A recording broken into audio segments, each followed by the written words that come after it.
চলেন জ্ঞানের আলোকে একটু আলোকিত হই। জ্ঞান জিনিসটা অর্জন করতে হয়। আমরা সব জায়গায় কিন্তু শুনেছি যে জ্ঞান অর্জন করো, মানে knowledge is power and all that.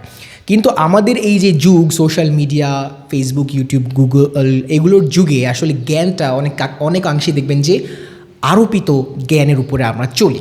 এবং এটার রিফ্লেকশন আমরা দেখতে পারি আমাদের পেজে অনেকে এসে মেসেজ দেয় যে ভাইয়া, আমি কি কোলাজেন খেয়ে ওয়েট লস করতে পারবো?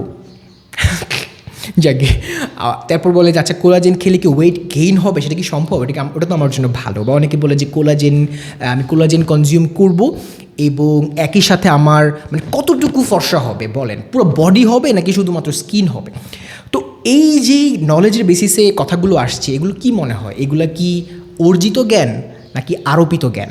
অবশ্যই আরোপিত জ্ঞান, কারণ এত বেশি অ্যাডভার্টাইজমেন্ট হচ্ছে, এত বেশি মিস ইনফরমেশন, ওই ইনফরমেশনগুলো আপনার ব্রেনে বা আপনাদের অনেকের ব্রেনে আরোপিত করা হচ্ছে যে দেখেন কোলাজেন খেলে ওয়েট লসও হবে, কোলাজেন খেলে আবার ওয়েট গেইন হওয়ার পসিবিলিটি আছে, মানে নানান যে যেভাবে পারে।